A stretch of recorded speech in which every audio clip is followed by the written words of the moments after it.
Hi, it's Jay here from Nork, the Newcastle Vegan Festival. It's the 4th of July 2015, and I'm standing talking to Chantal from Vegan Lifestyle Association. It's been a long day. Hi, Chantal. Hi. We're at the end of the very long day. It's very warm. Thanks for talking to us. Really, I just wanted to talk to Chantal and ask her about the organisation that she's set up and what's it all about. What's going on? Yeah, it's been so exciting, hasn't it? It's been a crazy day. Basically, the Vegan Lifestyle Association is it's a genuinely altruistic venture. It's run by volunteers. We're funded completely by donations. And what we do is to promote ethical veganism. And then we educate on the multiple benefits of it as well.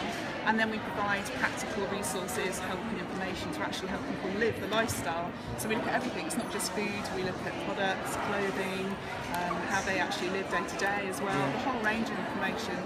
So we've got a huge resource in terms of our website, and we also offer a free mentoring service. You can also get discounts from suppliers. We've got loads of ethical companies signed up with us now, so lots of benefits as well, and it's free. It's totally free of charge, everything we do. That sounds great. So obviously you're saying it's an altruistic venture. It is. Have you given up work to do this, or have you decided to throw work in and not work ever again? We still need to work on the side as well, because these things, as we know, running even just an local animal rights group, take a lot of money for banners and all the different things, T-shirts, and they don't run themselves. They don't. We both actually had businesses before we set this up, and when we went vegan, we became so passionate about it that we actually sold our businesses to actually set this up. And then ever since then, we've been sort of relying on donations and things to keep us going, which is just about possible, but we do still need to work as well. But really, this is where our hearts and souls are. We know we are making a difference because nearly a third of our members are actually non-vegan, which is really exciting. A lot of people actually wanting to live the lifestyle. So are you monitoring which ones come to you non-vegan and then go vegan? We are. We really wanted to know whether what we were doing was being effective, so we've actually applied a few business principles to try and monitor that. So we do ask people when they join us what stage they're at in their lifestyles. So the intention being that we can go and check, in 6 months' time or a year's time to see where they're at. And in actual fact, the last festival we were at in Bournemouth last weekend, we had people come to see us and to say we're now vegan as a result of the help and support you've given us. So we know what we're doing is working.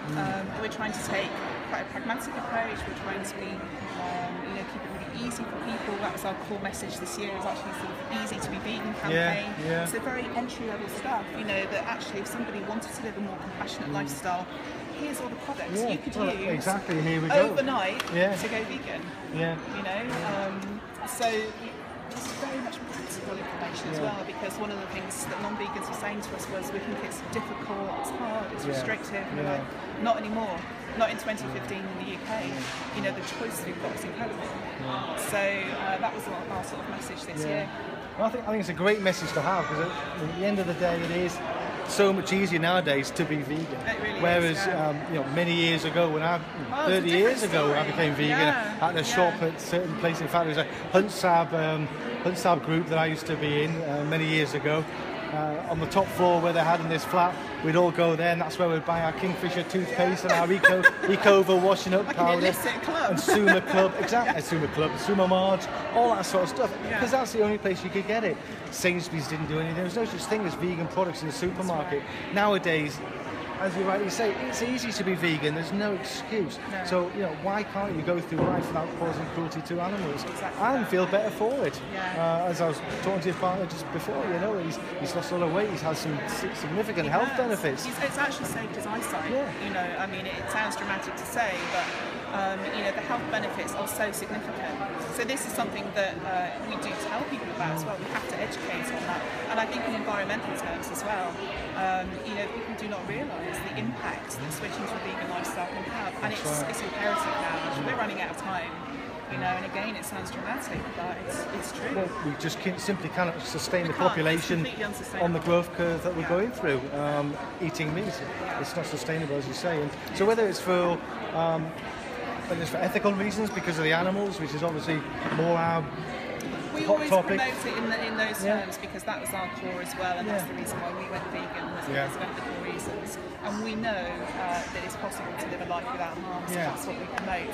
But there's no doubt that there's all these other benefits to it that we've yet to find a downside. Yeah. There isn't one. And some people may not be all that interested in the animal aspect of it, but they want the nutritional benefits, or perhaps the environmental aspects are more. Well, if you have children, hot topics for them. Yeah, what are they inheriting in terms of a planet? You know, it's so imperative. So it doesn't matter what the vehicle is or the method of transportation, it's the end point that matters, isn't it? It is. So as long as we all get there and we all end up vegan, which I know sounds strange in this day and age, but towards, and it's what actually is probably going to save the human race realistically and our planet and all the beautiful animals. So it's certainly a buzzword at the moment, and a lot of people are endorsing it, a lot of celebrities are behind it, whether you agree with that or not. At least it's getting the word out there. It's getting it into the mainstream, you know, which we're finding more and more, and that's definitely evidenced in the inquiries that come through to us from people who are non-vegan.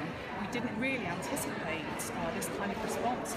It's been overwhelming actually, and now also we can barely keep up with the news that's coming out, whether it's new products, new foods, new events.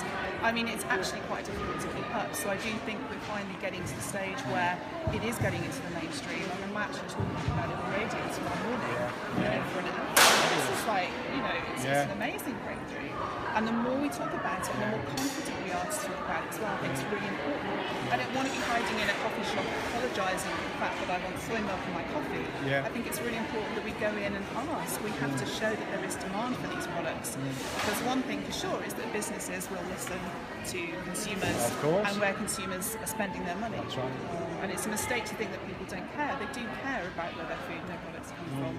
They need just a little bit more education, and that's what we're here to help as well. And gradually people will make that connection between what they put on the plate and what's behind that. You know, it's wonderful. So. Anyway, thank you very much, Chantal. You're lovely very speaking welcome. to you. It's lovely talking to you and catching up with you today. And that's us signing out from Newcastle Vegan Festival. Thank you.